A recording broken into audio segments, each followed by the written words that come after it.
obrigada a todos. Nós estamos ainda aguardando as pessoas que estão na fila dos autógrafos para entrar, mas vamos começar para a gente não prolongar e fazer uma sequência assim, de atrasos, né? Nós vamos falar nessa mesa sobre duas artes que provavelmente todos nós aqui, pelas quais todos nós nutrimos o paixão, que é a literatura e o cinema, né?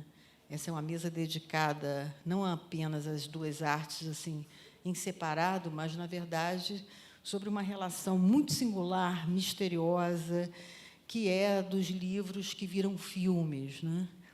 E, então, sobre essa magia, dois profissionais muito experientes vão conversar conosco sobre suas próprias trajetórias e experiências com a adaptação, né? Vencendo esse enigma, como é que um livro vira um filme de fato bem-sucedido ou não. Eles têm experiências assim, com mais de 20 anos de carreira. O primeiro que eu gostaria de convidar para subir aqui é o Rodrigo Teixeira, que acabou de produziu um imenso sucesso, é o produtor do Ainda Estou Aqui. Obrigada, Rodrigo. Por favor. E o Guilherme Coelho, um amigo querido, muito experiente também, documentarista apaixonado. Obrigada. Senta no meio, por favor, que adaptou a obra do Milton Atum, que é um autor nosso que viria muito para essa mesa, mas pegou uma chuva em São Paulo, não conseguiu chegar.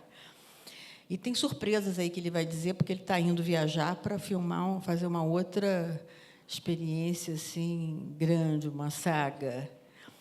Para coordenar esse debate, a Maria Silvia volta aqui, que é uma jornalista, escritora, e que tem muita experiência na questão do conhecimento, porque ela trabalha como roteirista e estudou no TCC. O TCC dela foi sobre a literatura para o cinema.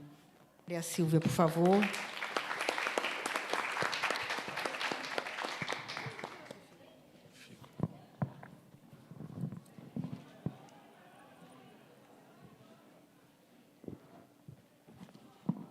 Gente, boa tarde. Obrigada pela Isa, obrigada, Cristina, obrigada pela presença de todo mundo. Esse meu TCC foi há 200 anos atrás, mas, ainda assim, eu consigo continuar no tema. Mas o importante é que a gente está aqui com dois produtores incríveis do cinema nacional. Vou começar pelo Rodrigo, que, junto com a Maria Carlota, produziu Ainda Estou Aqui, uma das maiores alegrias recentes deste país. Quase 6 milhões de espectadores, Oscar de melhor filme estrangeiro, Globo de Ouro de melhor atriz para Nanda, e, assunto dessa mesa, melhor roteiro adaptado no Festival de Veneza. Ricardo é um dos produtores que mais trabalha no mercado exterior e produziu vários outros filmes premiados baseados em livro. Chame-me pelo Seu Nome, que é adaptado do romance do André Aciman pelo James Ivory, também Oscar de melhor roteiro, né? E melhor roteiro adaptado. O Wasp Network, que é baseado no livro do Fernando Moraes. A Vida Invisível, que é baseado no livro da Marta Batalha, A Vida Invisível, de Eurídice Gusmão. Enterre Seus Mortos, que é da Ana Paula Maia, foi dirigido pelo Marco Dutra e produzido. E Barba Suja de Sangue, que vai ser lançado esse ano, né? E, entre vários outros filmes, Ad Astra, O Farol, Armageddon, e etc. E o Guilherme Coelho é produtor e ativista político, desde 2003, dono da Matizar, considerada pelo crítico Carlos Alberto de Matos uma produtora de diretores jovens, excelente rigor estético e temas que fogem às pautas mais box office. Nenhum dos seus filmes traz a última palavra sobre nada. Bom, em 2015, Guilherme dirigiu Órfãos de Eldorado, que é um livro do Ratum, que vai estar aqui sábado, 10 da manhã, né, numa palestra que eu virei correndo. Pena que ele não veio hoje aqui para ouvir o Guilherme. E, por esse filme, teve prêmio de melhor fotografia do Tegido, né? Produziu, no ano passado, Retrato de um Certo Oriente, também outro livro do Ratum, dirigido pelo Marcelo Gomes. Guilherme também é economista, jornalista, estudou teatro, produziu 2 documentários incríveis do Eduardo Coutinho, que acho que é uma referência para ele, né? Jogo de Cena em Moscou. E também fez outros documentários que eu acho que tem muito do universo do Coutinho, né? O Fala Tu, o PQD, que é aquela coisa de pegar 120 personagens e escolher um. E, enfim, aí vamos para as perguntas. Bom, quando o cinema surgiu, a literatura, só para fazer uma ideia rápida, a literatura já tinha 5 séculos, né? E essas relações de literatura com o cinema são muito antigas e nem sempre muito boas. Mas vocês dois têm o privilégio de ter elogios incríveis dos seus autores. Por exemplo, o Atum disse que, a respeito de Órfãos do Eldorado, pode ser que eu não esteja citando exatamente, mas ele disse que gostou mais do filme do que do livro, né? Que o livro tinha sido... Tem um vídeo ele disse que o livro tinha sido só 100 páginas, que tinha um prazo com a editora, escreveu só durante 1 ano. Sábado a gente verifica isso. E o Marcelo Rubens de Paiva, vi também um vídeo dele falando que ele achou que o filme Ainda Estou Aqui ficou muito fiel, não só porque aí não é só o livro que ele escreveu, que ele diz que é sobre a mãe dele, é mais também misturado com Fenil Zanovelli, com entrevistas com as irmãs e ele, né? Então, isso é um privilégio enorme, porque, em geral, o público cobra muito uma fidelidade de que o realista por parte do cinema, que o cinema tenha que quase que ilustrar aquela obra. E não é bem assim. Então, minha primeira pergunta seria: vocês ainda são muito cobrados pelo público ou pela crítica de que o filme seja uma ilustração, ou não, do livro, entendeu? Pode começar, Guilherme. Obrigado, Maria Silvia. Obrigado a vocês estarem aqui. Queria agradecer a Isa Pessoa, em nome dela, agradecer toda a organização da FLIT. É um prazer, uma honra estar aqui falando de um tema tão caro a nós. E eu não poderia estar com uma companhia melhor. Rodrigo Teixeira é um dos mais importantes produtores de cinema hoje no mundo. Eu me lembro, quando conheci o Rodrigo, há mais de 20 anos, na Glória, numa produtora na Glória, ele estava falando justamente de livros. O Rodrigo tem um histórico de trabalhar com literatura e cinema. Vim aqui muito para anotar muito o que o Rodrigo vai falar, o que Maria Silvia vai digerir disso. Muito bom estar aqui em Tiradentes. Tiradentes foi o lugar onde o Órfãos do Eldorado abriu o festival A Mostra de Cinema, que também usa essa sala aqui. E, enfim, vieram várias memórias também de outros momentos. Estava falando com a Ana Luísa. Se a gente é cobrado...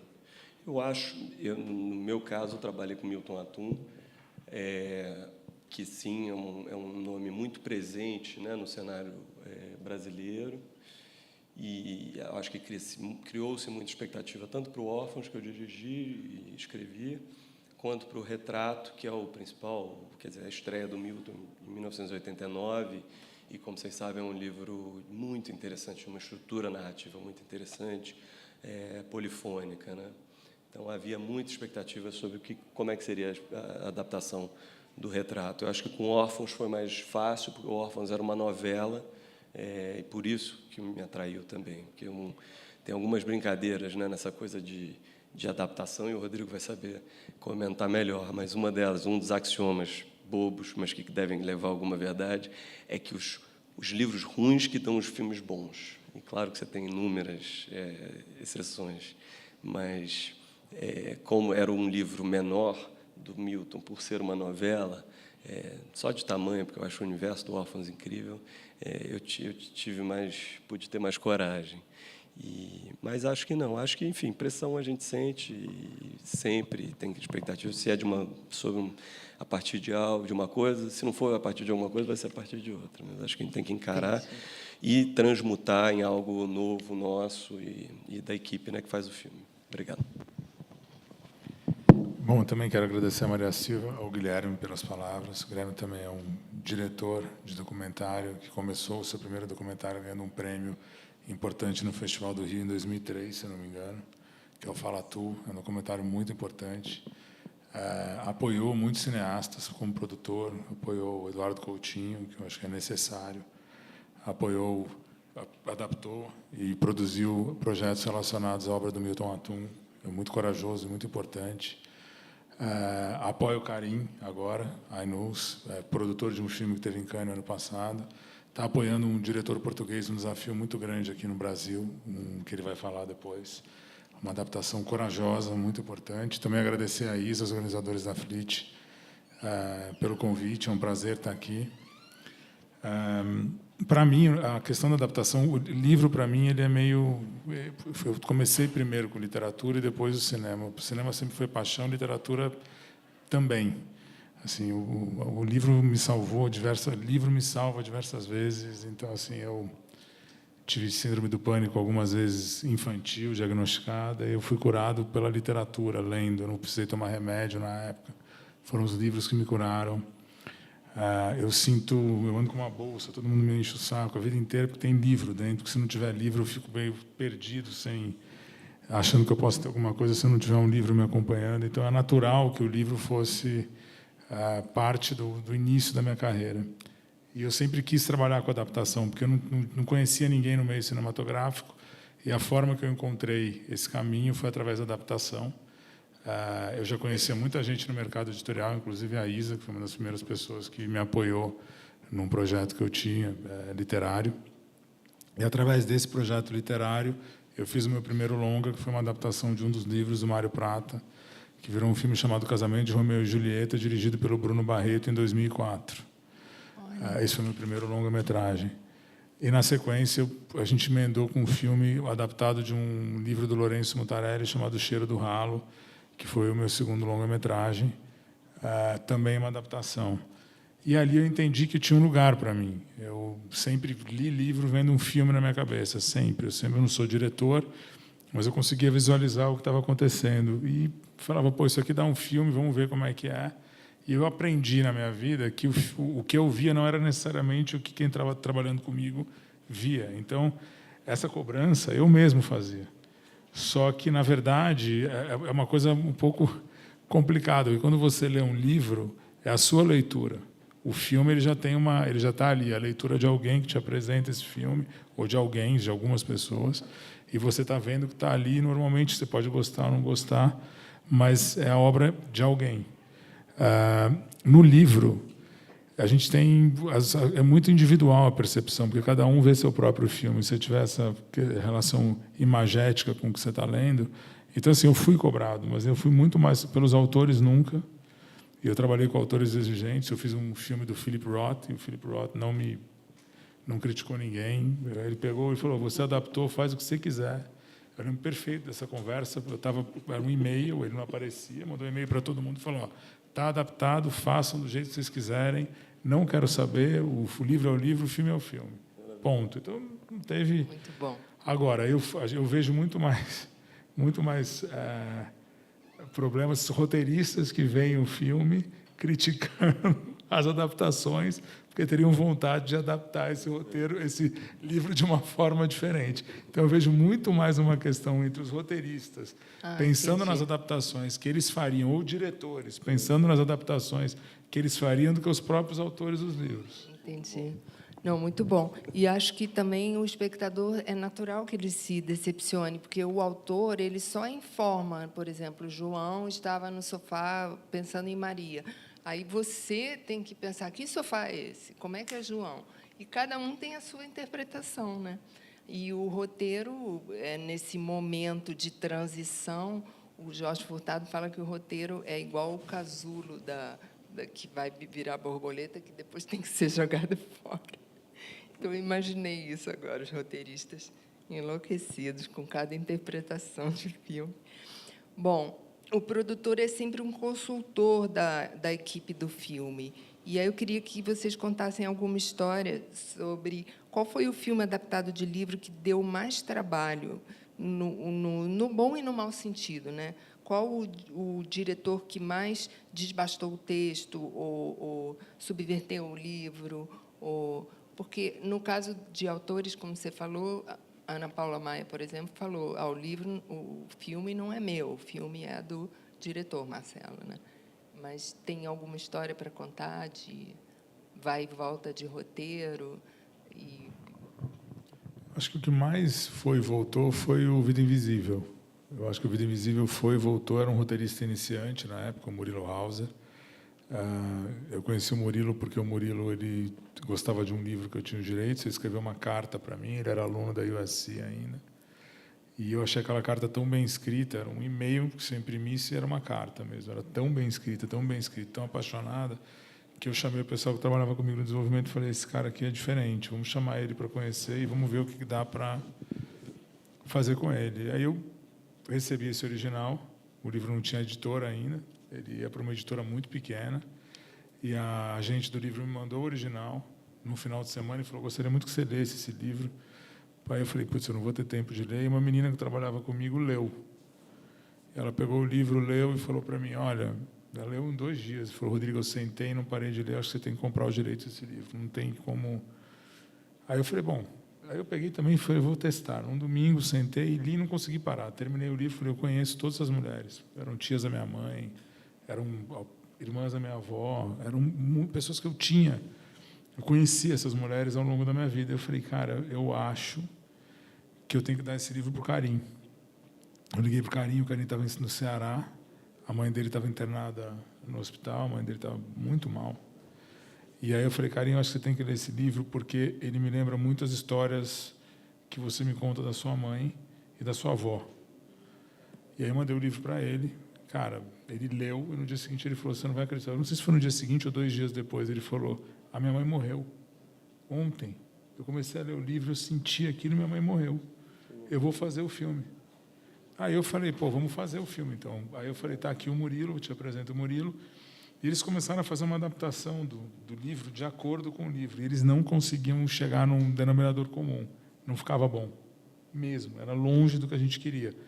Até uma hora que o Karim falou, o Karim e o Murilo, numa reunião, falaram: a gente vai ter que realmente adaptar. Se você lê o livro e vê o filme, o final é completamente diferente. É completamente. A gente acredita nessa mudança do final. A gente vai mudar o final. Aí eu lembro que eu conversei com o Karim, que tem uma terceira parte da adaptação que a gente esquece, né? Que é a montagem. Quando você vai para a montagem, você pode mudar tudo que foi feito no roteiro, dependendo de como você coloca aquelas cenas. Eu falei: Karim, eu vou te pedir um favor. Este filme, monta ele de acordo com tal roteiro. Não inventa na montagem. Se você inventar, a beleza da sua direção está inteira aqui. Você é um diretor brilhante e você não precisa se exibir. O que você faz já está ali.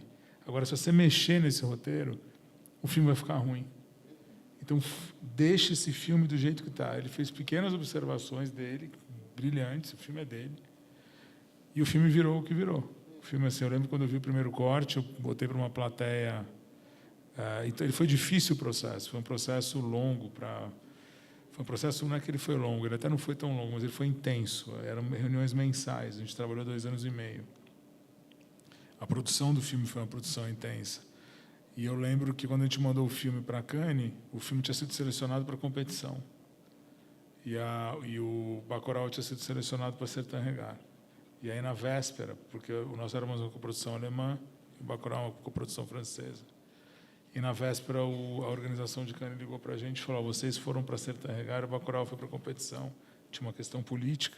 Eu lembro que o Karim ficou muito mal, e o nosso agente de venda também, que era um alemão. Mas o agente de venda falou: a gente fez mudanças nesse filme, no roteiro, na montagem, a gente suprimiu lá uns 9 minutos de uma cena, que para mim eu não tiraria, mas eles decidiram tirar, e foi melhor mesmo para o filme. Ele falou: a gente na Certain Regard tem chance de ir longe, na competição a gente pode se perder. E foi o que aconteceu. Na Certain Regard a gente ganhou o prêmio de melhor filme, e eu não sei o que aconteceria na competição numa situação contrária. Então, Eu acho que essas coisas mas foi um processo muito, muito intenso. Foi um roteiro que foi e voltou diversas vezes. Acho que esse roteiro filmado, ele teve... A versão que a gente filmou deve ter sido a 13ª ou a 14ª versão de roteiro. Até o filme chama só A Vida Invisível, né? Não pegou o título todo do livro, né? Mas foi título mudado na véspera, tá? Porque o título do filme foi A Vida Invisível de Eurídice Guzmão até quase chegar no festival. Aí a agente de venda falou, é longo demais, deixa A Vida Invisível. Aí a gente deixou. Você, Guilherme, tem alguma história?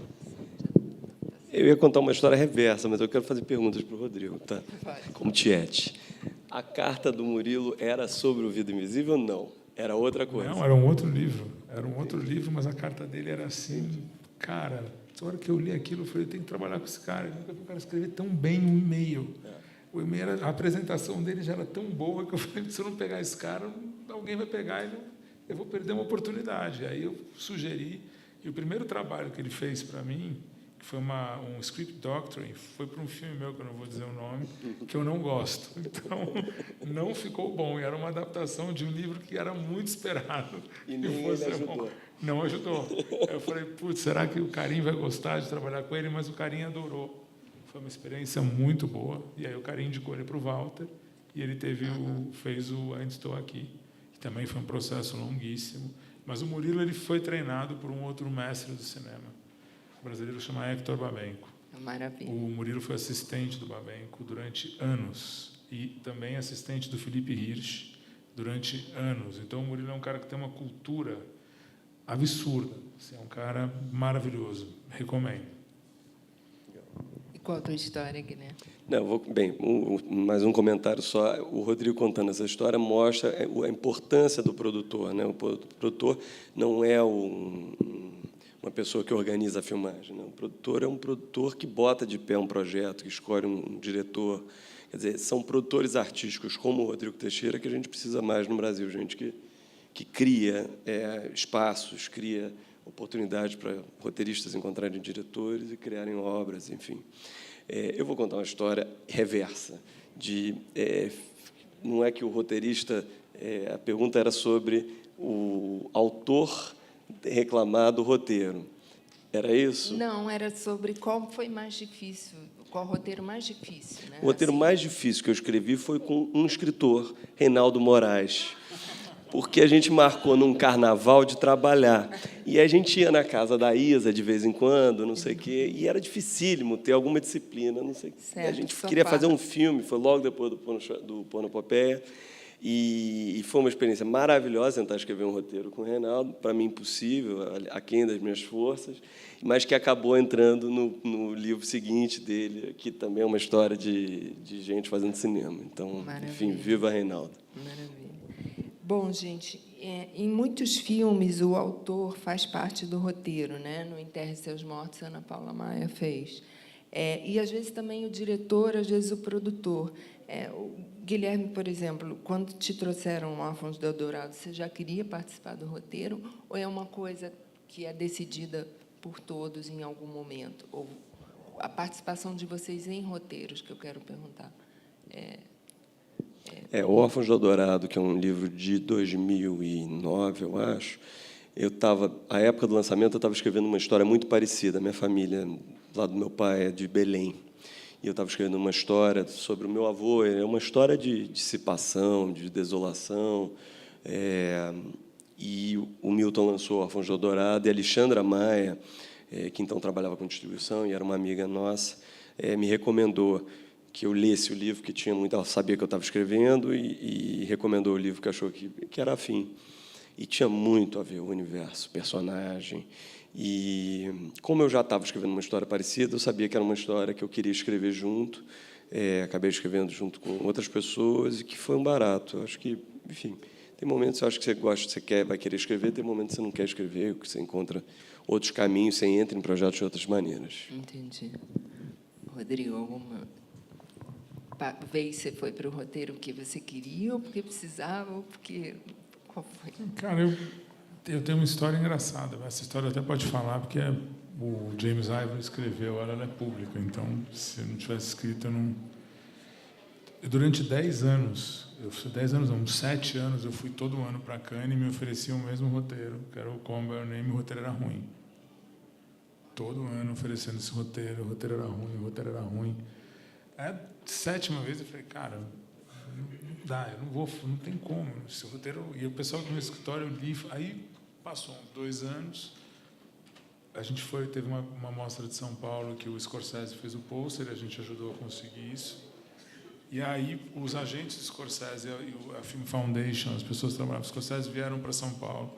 Eu lembro que eu dei um jantar na minha casa, e aí o agente do Scorsese falou, preciso conversar com você sobre um projeto, um roteiro maravilhoso. Eu falei, qual? Call Me By Your Name. Eu falei, cara... Aí ele falou, só que mudou, porque a versão nova foi escrita pelo Luca Guadagnino. Aí eu falei, pelo Luca Guadagnino me interessa ler.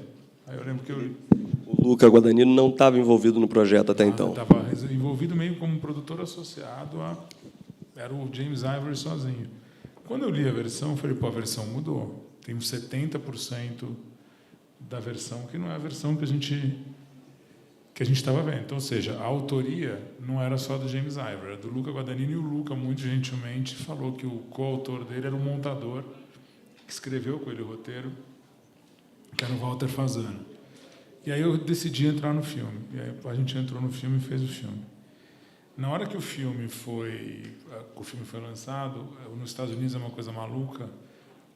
Você tem os sindicatos, eles arbitram quem pode ganhar o crédito ou não, para poder ser indicado ao Oscar e às premiações. E como James Ivory entregou o primeiro tratamento de roteiro, quem tinha o poder de arbitrar, se ele dividir o crédito ou não, era ele, James Ivory, que pela lei do resto do mundo, ele teria 30% de colaboração, ele perderia esse direito. E ele não cedeu para o Luca Guadagnino, porque a regra americana permite que ele decida. Então, o único prêmio que ele ganhou foi de um roteiro que não foi necessariamente escrito pelo roteirista que adaptou. Então, ele era parte. Ele ganhou o prêmio, que, na verdade, eram de 3 pessoas. E aí eu descobri que nos Estados Unidos isso é a coisa mais comum. Normalmente, o primeiro roteirista é que tem o direito de arbitrar quem fica. Então, essas adaptações são confusas. Você nunca sabe quem, de fato, fez o trabalho. A não ser que o cara assine sozinho, ou seja, uma história original, às vezes muitas pessoas ganham crédito por um trabalho que não necessariamente é só dele, é de outras pessoas. Então, esse foi um processo, nesse caso, foi muito difícil, porque esse processo, além do que a gente tinha que lidar durante o tour, que são essas premiações, com esses 2 homens não sentando na mesma mesa para conversar. Então, sentava um aqui, a outra mesa ali, e os 2 falando mal um do outro, o jantar. Então, a gente tinha... E aí eu falei, isso eu nunca vou falar, sai uma biografia do James Ivory no ano passado, ele conta essa história inteira. Aí eu falei, então agora eu estou livre para contar. Então não tem problema. Ele assumiu? Assumiu. Ele não assumiu que o Luca escreveu o roteiro. Passou ele falou mão. mal do Luca. Mas que não que passou a mão no Oscar. Falou. Então estou defendendo aqui que o Luca tinha direito a ter o dele também, porque ele fez o trabalho. Muito bom. O que nos interessa é que o filme é maravilhoso. Sem dúvida. E o autor ficou muito feliz. O autor é ator no filme também. O André Aciman, ele aparece como um casal que vem visitar os donos da casa. Um dos nossos produtores, que foi quem descobriu o livro, e o André Aciman, eles atuam no filme numa cena pequena, eles visitam a casa. Então, o André é ator no filme também. A gente só tem 10 minutos de pergunta? Acho que é muito rápido. Enfim, acho que ela me... tem mais, ela me sinalizou alguma coisa assim. Bom, continuando então, Ricardo, você que trabalha bastante no exterior, eles são cheios de regras, categorizam mais os filmes. Isso já começa do roteiro, né? Então, eu queria que você contasse um pouco dessa experiência, assim. Se o roteiro não está indo bem nos Estados Unidos, assim, entram supervisores de roteiro. Como é que é essa intervenção, assim? Na A verdade, gente é é muito mais colaborativo. livre, os brasileiros? Não, acho que são sistemas. É muito difícil a gente tentar generalizar, mas, assim, às vezes acontece. Eu acho que literatura e roteiro é subemprego, que é uma sacanagem, porque se paga muito mal. Muito mal. Pelo tempo que a profissão, pelo tempo que a escrita exige, sabe? Então, às vezes a pessoa não acompanhou o aumento do custo de vida, não acompanha a inflação. Aí os próprios produtores se assustam com as pedidas, porque também muitos produtores não têm dinheiro para poder pagar o que os roteiristas pedem. Então, assim, é um problema de mercado, não é nem do produtor ou do roteirista em si. O mercado avalia mal essa fase, o que eu acho um erro. E dificilmente, e aí fica uma guerra meio velada. Os produtores estão tentando tirar vantagem da gente, aí os produtores, os roteiristas estão dizendo, não tem. As duas partes são prejudicadas por uma questão de mercado mesmo, assim, de uma não proteção. Nos Estados Unidos, o que você oferece e paga para você tem uma tabela de mercado, mas o que você oferece, se o roteirista parar 6 meses para fazer aquela adaptação, ele consegue viver com aquele dinheiro e te entregar uma boa adaptação. E, na média, isso acontece. No Brasil, não é necessariamente a mesma situação. Então, o roteirista acaba tendo que pegar 2 ou 3 trabalhos simultâneos, seja uma tradução, se ele for um autor de livro, seja um livro que ele está escrevendo, ou seja outro roteiro que ele está fazendo. E aí você não sabe para quem que ele está trabalhando, no fim. Se é para você ou para outra pessoa, o que é ruim para ele. Porque, infelizmente, essa é uma situação para ele complicada. Ele está combatendo com ele mesmo o foco dele. Isso também acontece fora do Brasil, na América Latina. Eu tenho notado que os roteiristas pedem um valor e que eles conseguem parar para viver desse valor no período, mas a gente está falando de países que o custo de vida é bem menor que o Brasil, tá? Não é tão caro como o Brasil. E a entrega é muito melhor. Aí, realmente, eu vejo um roteiro, as pessoas falam, o roteirista argentino é melhor que o... Não, ele tem a capacidade de ter um foco melhor do que o roteirista brasileiro. E entrega um excelente roteiro no primeiro tratamento. Que, às vezes, um roteirista brasileiro demora 3 ou 4 para entregar, um argentino, na média, no primeiro entrega algo mais satisfatório, um uruguaio entrega algo mais satisfatório. E também tem uma questão educacional, né? Nesse país, educação, houve investimento em educação. E as pessoas foram formadas com uma educação que incentivou a leitura. Nós, não. Nosso país é muito maior, tem uma complicação, tem uma desigualdade social muito maior. A Argentina está sofrendo isso muito agora, nos últimos anos, então acho que uma nova geração de argentinos talvez vai sofrer o que os brasileiros sofreram, porém uma geração mais próxima da nossa geração e tem mais facilidade com a escrita. Então, assim, não sei se eu respondi a tua pergunta, mas não meio que respondeu, dizendo... porque é bem a visão do produtor, né? Você sabe que a gente não tem boas condições de trabalho enquanto roteirista. Gente, eu tinha 10 outras perguntas. O nosso tempo está acabando, mas aí para as perguntas de vocês, que o público é que é o mais importante. Eu só queria falar uma coisinha para o Guilherme. Eu acho que existe... É uma provocação, tá? Acho que existem livros que são mais fáceis de adaptar do que outros. Milton Ratum, eu acho difícil. Muito difícil. E, assim, porque é a memória, é tudo muito sensorial, são os cheiros, as comidas, o narrador dele está sempre imerso num universo subjetivo. E, em termos estéticos, seus filmes são belíssimos, é uma loucura. O Retrato de um Certo Oriente, tudo em preto e branco. Como é que foi essa experiência de escolher Milton Ratum e enfrentar esse leão, assim, na minha visão de leiga? Eu acho que a escolha do Milton Ratum foi justamente por isso, pelo desafio, mas menos pelo desafio, mais pela inspiração. Eu acho que o que a literatura do Milton nos suscita, né, que é um estado de suspensão, um estado de ambiguidade com relação à memória e fato, acontecimento. Isso é muito instigador, instigante para a gente que quer fazer um cinema que seja mais atmosférico, um cinema mais aberto, né? E acho que foi por isso que o Marcelo Gomes escolheu o Retrato de um Certo Oriente, que tem um desafio enorme narrativo, por isso que eu escolhi o Órfãos de Eldorado, porque ele me deu uma sensação que eu gostaria de tentar emular e passar no cinema. Então, acho que são brigas grandes que a gente se coloca para fazer. Eu acho que o Milton é uma inspiração, acho que para todas nós aqui, o Milton é uma referência de um cinema, de uma literatura que inspira um cinema e que, mesmo sem cinema, não precisa de cinema, né? É um acontecimento em si.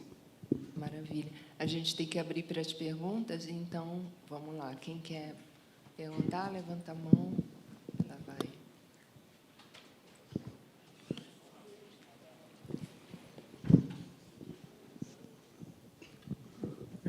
Rodrigo, você fez um filme que eu considero um dos grandes épicos do cinema brasileiro. Eu acho que ele teve menos bilheteria do que deveria, O Cheiro do Ralo, do meu querido Heitor Dália, que é uma figura fantástica.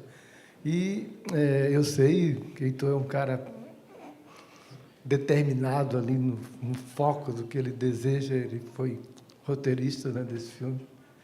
E ele sempre recomenda, pelo menos eu tenho um projeto que ele é consultor de roteiro, e ele recomenda que tenha 3 fases do roteiro: primeiro, segundo e terceiro. Você, como produtor, percebe que essa é uma dinâmica sempre que funciona melhor? E também outra coisa que eu queria saber: O Cheiro do Ralo foi um filme que, eu lembro bem, o Heitor tinha feito Nina, logo depois ele pediu demissão da Young Rubicon para se dedicar exclusivamente ao cinema, e foi um filme viabilizado em coprodução com a equipe toda, né? Inclusive você. Como é que é esse modelo? Hoje ainda continua vigente? Olha, eu acho que, para mim, começando pela tua última pergunta, para ir para a primeira, eu acho que é um modelo muito saudável. O Cheiro do Ralo foi um filme que ele foi negado em tudo que a gente tentou durante um ano. A gente, quando o Heitor me deu o projeto, de dinheiro, a gente não conseguia levantar um centavo. Assim, nada. Assim, o Heitor trabalhava em agência de publicidade, não, vamos na empresa tal que tem produto de banheiro. Você falava Cheiro do Ralo, o cara saia correndo. Celton Mello ia junto, o cara falava, não tem criatividade que faz. Eu falei, tá bom. Aí um dia o Heitor pegou e falou, cara, vamos desistir, vamos empacotar o projeto, vamos guardar. Aí eu falei, tá bom. Aí ele viajou para Réveillon, Réveillon de 2004 para 2005. Aí ele, quando voltou, virou para mim, me chamou para jantar e falou, o negócio é o seguinte, eu consigo fazer esse filme com 350 mil reais. Eu falei, como assim? Ele falou, consigo. O filme estava orçado em 2 milhões. Aí eu falei, mas não estou entendendo. Ele falou, eu consigo, vai ser feito assim, assim, assado. Eu falei, pô, interessante. Aí ele falou, eu tenho 150, você me arruma 200? Eu tinha 100. Aí eu conversei com meu sócio na época. Ele falou, cara, eu te dou 50, arrumei mais 50, a gente entrou com 200, ele com 150. E a gente filmou O Cheiro do Ralo. Eu lembro que os ensaios eram na minha casa. Eu tinha acabado de mudar, estava morando sozinho, tinha acabado de mudar para uma casa, as pessoas iam ensaiar na minha casa, eu tive que sair da minha casa, então minha casa durante 3 dias ficou o lugar dos ensaios do filme. A gente encontrou o balcão na Moca, alugou esse galpão, na Moca, e filmou. Depois que a gente filmou o filme, aí a gente conseguiu ganhar um edital de finalização. Esse edital de finalização, que foi uns 300 mil reais a mais, a gente conseguiu finalizar. E a gente via que aquele filme tinha uma experiência assim, pô, será que esse filme é bom? Será que esse filme não é bom? A gente gostava, mas era tão estranho, tão diferente do que vinha sendo feito no cinema brasileiro que a gente não tinha ideia se o filme ia funcionar. Aí a gente mandou para o Festival do Rio, o Marcelo Mendes, que era um dos curadores do Festival do Rio, ligou para mim e falou, cara, eu não só quero fazer esse filme, quero exibir esse filme no Festival do Rio, como eu quero distribuir. Aí eu falei, ele falou, eu estou apaixonado por esse filme. Ele mandou o filme para uma sessão da manhã, que tinha a sessão lotou e pediram uma segunda sessão. Isso era coisa que não acontecia no Festival do Rio.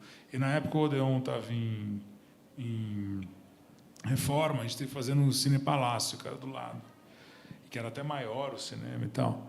E eu lembro que a premiere do Cheiro do Ralo foi um negócio arrebatador. E o Cheiro do Ralo aconteceu. Aí, o Cheiro do Ralo foi assim, para mim, e eu olhei aquele modelo do Cheiro do Ralo e eu falei, cara, quer saber? Isso aqui dá certo. Se o Francis Ha foi feito assim, foi um outro filme nosso. O Francis Ha foi feito com a equivalência do Cheiro do Ralo. E deu certo. E depois aí você vai pensando que projetos você pode fazer similares. Agora a gente fez um agora, chamado Privadas de Suas Vidas. Que são privadas que matam as pessoas num prédio. Então, assim, elas ficam de saco cheio da gente e começam a comer a gente. Aí, vocês tentaram levantar dinheiro para esse? Não conseguimos. Para esse deu certo. Conseguiram um patrocinador? A gente conseguiu um grupo que pagou o filme e o filme está filmado. E é um filme muito interessante, é um roteiro original muito bom, mas assim esse tipo de trabalho eu gosto muito. Esse fazer esses filmes pequenos, essas experiências são muito boas. E o roteiro do Heitor era um roteiro feito entre ele e o Marçal Aquino, tá? Então eu acho que o que ele fala de terceira etapa é uma coisa que a gente falou. Ele escreveu, ele filmou e ele montou. E ele acompanhou esse processo. A montagem foi o terceiro roteiro que ele fez. Se eu entendi mais ou menos o que ele quis te dizer quando ele falou, porque esse foi o processo real. Tem mais uma.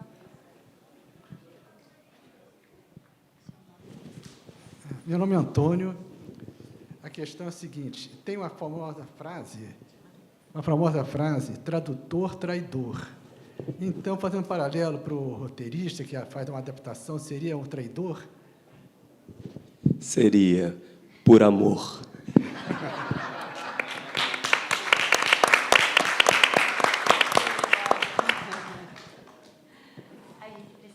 Precisa encerrar? Tem mais 10 perguntas. Gente, muito obrigada. Muito obrigada, Guilherme. Muito obrigada, Rodrigo. E tem ótimas palestras. Venham a do Milton Raton, sábado, 10 da manhã. A gente, quem sabe, continua essa ideia lá. Eu queria agradecer o Marcelo Silva Santos, com quem eu vim aqui para Tiradentes. Obrigado. E Isa, de novo, muito obrigado. Isa, de novo. Obrigado a todos. Obrigada. Muito obrigado.